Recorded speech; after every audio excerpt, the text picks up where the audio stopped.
अब फ्रैंकलैंड अभिक्रिया में हमको वुड्स अभिक्रिया में सोडियम की जगह जिंक लेना है और एल्किल उत्पाद और सेम रिएक्शन रहेगी, केवल रिएक्शन का नाम बदला जाएगा।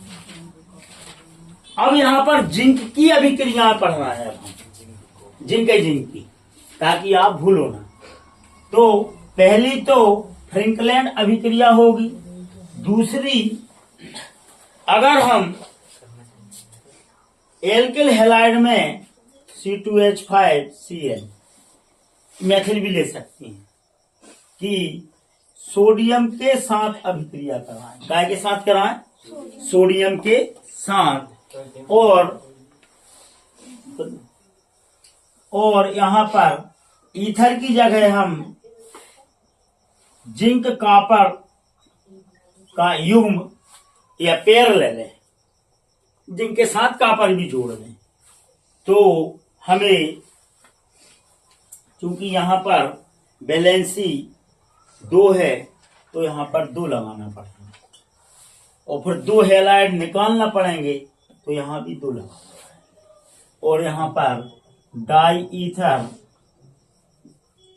जिंक।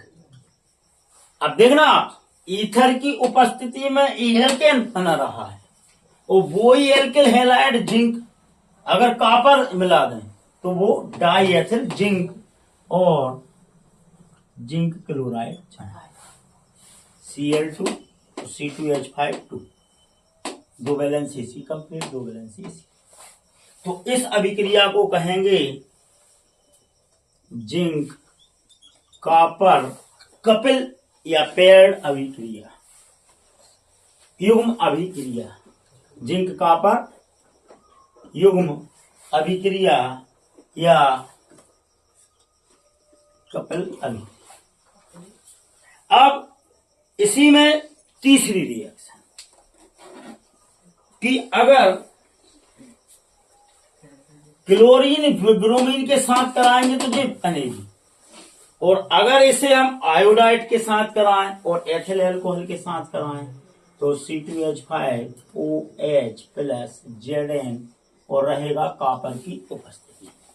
और यहां जब कॉपर की उपस्थिति रहेगी तो यहां से C2H5 इथाक्साइड जिंक इथाक्साइड और 2 हाइड्रोजन के मॉलिक्यूल्स हमें प्राप्त होंगे।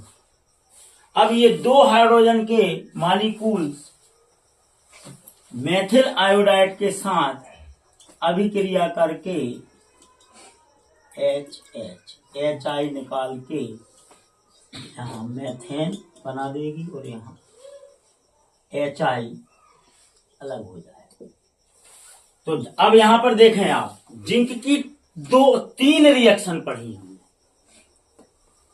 वुड्स सोडियम के साथ, फिटिंग सोडियम के साथ, वुड्स फिटिंग सोडियम के साथ, फ्रैंकलैंड जिंक के साथ और जिंक कॉपर युग्म जिंक के साथ, और दूसरी एथिल अल्कोहल से मेथेन बनाना, एथिल अल्कोहल से मेथेन बनाना।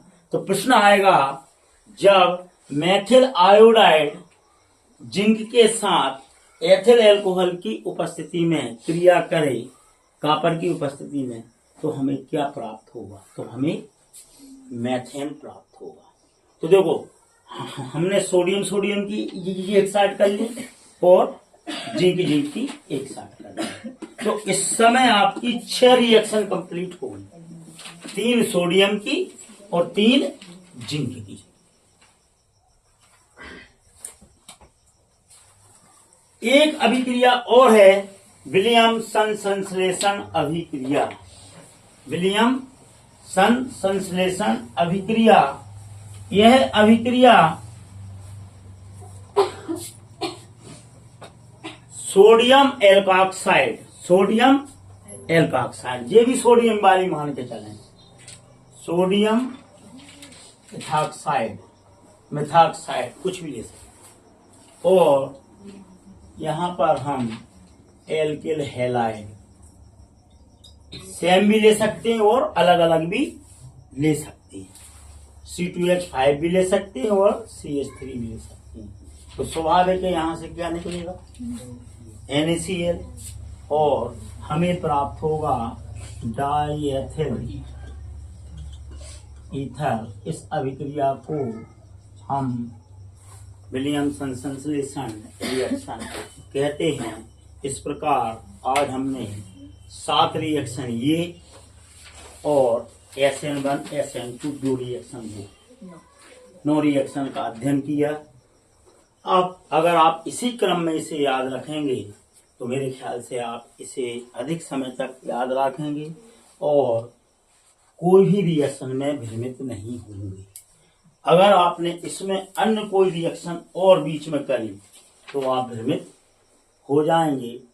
प्रश्न पूछेंगे कुछ, उत्तर आप कुछ देंगे। आज के लिए इतना काफी है। राधे राधे, जय हिंद।